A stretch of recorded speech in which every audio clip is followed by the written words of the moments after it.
শুধু হরমোন নয়, মাসিক অনিয়মিত হওয়ার পিছনে লুকিয়ে আছে এমন কিছু কারণ যা চোখ এড়িয়ে যায়।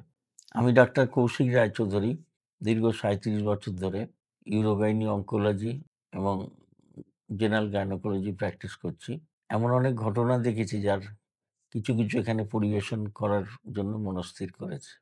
এবং আপনারা জানতে পারবেন যে এর রহস্য কী। বহু বছর আগে গঙ্গাসাগর থেকে একটি মেয়ে এলো। সে বলেছিল যে, "ডাক্তারবাবু আমার ২ টো বাচ্চা হয়েছে ঘরে। তারপরে পেচ্ছাবের কষ্ট, পায়খানার কষ্ট, সাদা সাপ এগুলো তো ছিলই, কোমরে ব্যথা। তার সঙ্গে হঠাৎ করে দেখলাম যে আমার মাসিক অনিয়মিত হচ্ছে। সময় হয় না, অনেকদিন পর, পর হয়। হঠাৎ করে ব্লিডিং শুরু হয় এবং প্রচণ্ড ব্লিডিং হয়, তখন যথেষ্ট পেটে ব্যথা হয়। তা আমি অনেক ডাক্তারবাবুর কাছে গেছি, তারা ওষুধপত্র দিয়েছেন কিন্তু কোনো সুরাহা হয়নি। তা আপনি যদি এই বিষয়ে কিছু ব্যবস্থা করতে পারেন।" তাহলে ঠিক আছে। আমি তার হিস্ট্রি নিতে আরম্ভ করলাম। তারপর তার চেকআপ করলাম। চেকআপের সময় দেখা গেল তার পেচ্ছাবের থলি নেমে এসেছে, যাকে সিস্টোসিল বলে, আমি আগেই বলেছি। পায়খানার রাস্তা সরে গেছে, যাকে রেক্টোসিল বলে।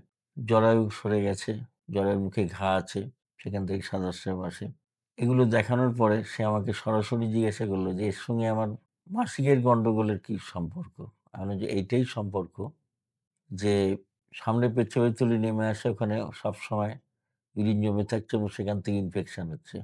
পিছনে পায়খানার রাস্তা সরে যাওয়ায় সেখানেও স্টুল জমে থাকছে, সেখান থেকে ইনফেকশন হচ্ছে।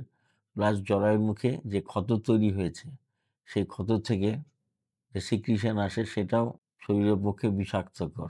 এবং এই ৩ বিষাক্ত ব্যাপার মিলিয়ে পেলভিক ক্যাভিটির ভিতরে একটা অদ্ভুত অবস্থা তৈরি করে। সেই অদ্ভুত অবস্থাটা বলে পিআইডি বা পেলভিক ইনফ্লামেটরি ডিজিজ। এবং এই পিআইডির ফলে কি হয়? ডিম্বাশয়ের ফাংশনে গন্ডগোল হতে থাকে। কি করে গন্ডগোল হয়? আমাদের যে এইচপিও অ্যাক্সিস আছে, মানে হাইপোথ্যালামো পিটুইটারি ওভারিয়ান অ্যাক্সিস, যেটা ব্রেন থেকে শুরু হয়ে ওভারিতে শেষ হয়, সেই অ্যাক্সিসের কাজকর্মে গন্ডগোল হতে শুরু করে। এবং তখন কি হয়? ডিম বেরোনোর যে স্বাভাবিক প্রক্রিয়া, সেটা কিন্তু বন্ধ হয়ে যায়।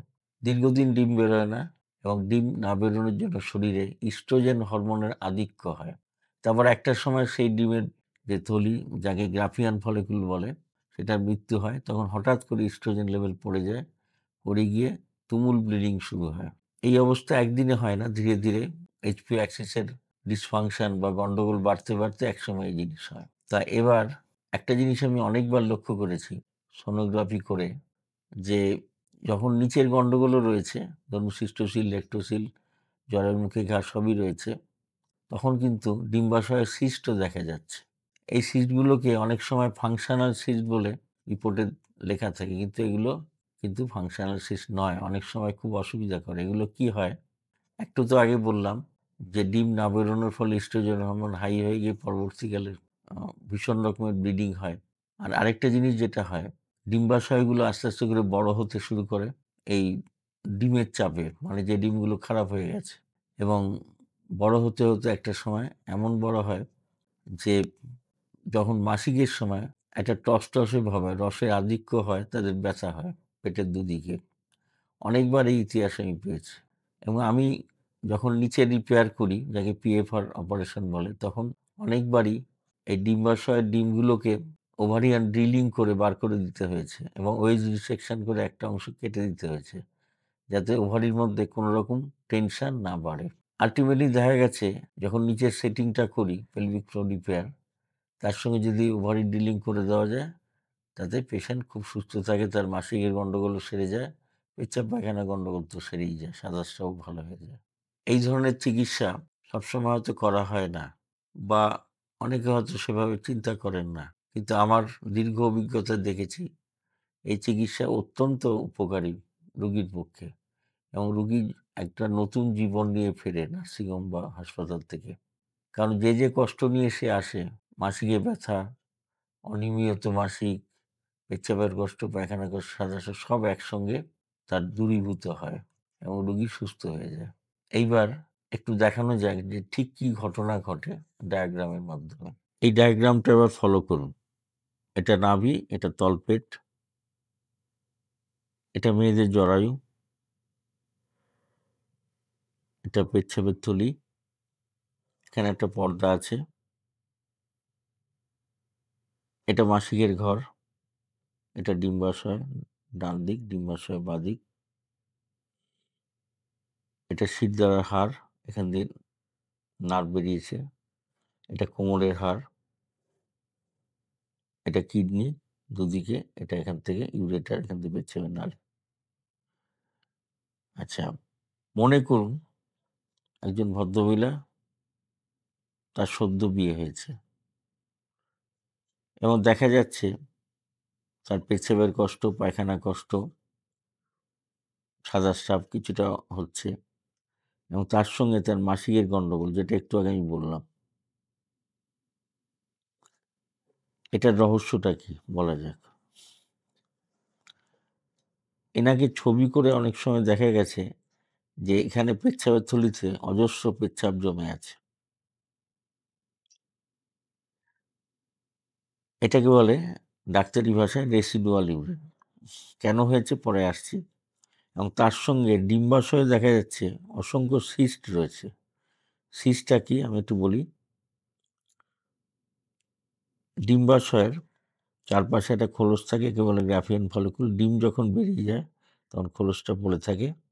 কোনো কোনো সময় এই ডিম্বাশয়ের ভিতরে জল জমে, তখন এটা সিস্ট বা জল ভর্তি টিউমার হিসেবে গণ্য করা হয়।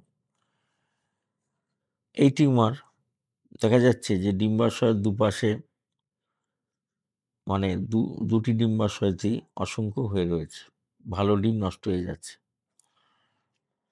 এবং ওই যেটা একটু আগে বললাম, ডিম বেরোচ্ছে না, ইস্ট্রোজেন হরমোনের আধিক্য হয়ে যাচ্ছে, একটা সময় ডিমটা নষ্ট হয়ে যাচ্ছে, তখন ইস্ট্রোজেন হরমোন উইথড্রয়াল এফেক্টে প্রচুর ব্লিডিং হচ্ছে। আচ্ছা, এটার ব্যাখ্যাটা কি? যেটা আমি বলেছি, যিনি সদ্য বিয়ে হয়েছেন বা কিছুদিন আগে আইবুড়ো অবস্থায় ছিলেন, দেখা যাচ্ছে সেই মহিলা গ্রামের দিকে প্রচুর ভারী ভারী কাজ করেন। জলের বালতি তোলেন, মাথায় করে ইট বয়ে নিয়ে যান, ঢেকিতে পাট দেন, বড় বড় কাপড় কাচেন, কল পাম্প করেন। এগুলো করার ফলে এই পেচ্ছাপের থলির সামনে পর্দা ছিঁড়ে গিয়ে পেচ্ছাপের থলিটা নেমে আসছে। এখানে পেচ্ছাপ জমছে। জমা জলে যেমন মশা হয়, জমা পেচ্ছাপে ইনফেকশন হয়। সেই ইনফেকশনের কারণে এই জায়গাটা একটা অসুস্থ অবস্থা তৈরি হয়। আর তার সঙ্গে আবার কি হয়, এই যে পায়খানার রাস্তা যেটা আমি নিচে এঁকেছি, এটা অ্যাকচুয়াল পজিশন হচ্ছে এখানে। ওই একই ভারী কাজ করার জন্য পায়খানা রাস্তার সামনে পর্দা ছিঁড়ে যাচ্ছে, ছিঁড়ে গিয়ে এটা নিচে নেমে যাচ্ছে। এবং যখন তিনি পায়খানা করতে বসেন, পায়খানা পরিষ্কারভাবে হয় না, পায়খানা জমে থাকে এবং এই পায়খানা জমে থাকার কারণে একটা ইনফেকশনের অবস্থা তৈরি হয়। সেখান থেকে এক ধরনের বিষক্রিয়া বলতে পারেন, একটা পেলভিসে একটা অস্বাস্থ্যকর অবস্থা তৈরি হয়। এই একটা ঘটনা। তৃতীয় ঘটনা হচ্ছে, বাচ্চা যখন ধরুন ডেলিভারি হয়ে গেছে, নর্মাল ডেলিভারি, সেখানে জরায়ুর মুখটা ছিঁড়ে যাচ্ছে, সেখান থেকে সাদা স্রাব হচ্ছে, সেটা আমি আগেই বলেছি।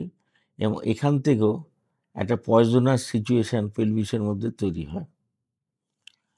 আমি পয়জন কথাটা সজ্ঞানে ইউজ করলাম এই কারণে, কারণ পিআইডি কথাটা অনেকেই বুঝতে পারবেন না। পেলভিক ইনফ্লামেটরি ডিজিজ মানে গোটা পেলভিস একটা অস্বাস্থ্যকর অবস্থা তৈরি হচ্ছে। এবং ফাইনালি এর এন্ড রেজাল্ট কি? এটা হচ্ছে এই অস্বাস্থ্যকর অবস্থা থেকে এই ডিম্বাশয়ের ডিম বেরোনোর প্রক্রিয়াটা বন্ধ হয়ে যায়। তখন অনেক অনেক সিস্ট তৈরি হয়, একটু আগে আমি বললাম দুদিকেই সিস্ট তৈরি হয়। এবং সেই সিস্টের যখন মৃত্যু হয়, সেখানে ইস্ট্রোজেন উইথড্রয়াল ব্লিডিং হয়, একটু আগে বলেছি। এবং ইস্ট্রোজেন ব্লিডিংয়ে যেটা হয়, প্রচুর পরিমাণে ব্লিডিং হয় এবং চট করে থামতে চায় না। সেই ভদ্রমহিলা যখন জানতে চাইলেন যে তার ব্লিডিংয়ের কারণ কি, আমি এই ছবিটাকে বুঝিয়েছিলাম এবং এটাও বলেছিলাম যে আপনার এই যে পেচ্ছাপের থলি নেমে গেছে, পায়খানা রাস্তা সরে গেছে, জ্বরের মুখে ঘা রয়েছে, এর চিকিৎসা না করলে কোনো মতেই এই ব্লিডিং সামলানো সম্ভব নয়।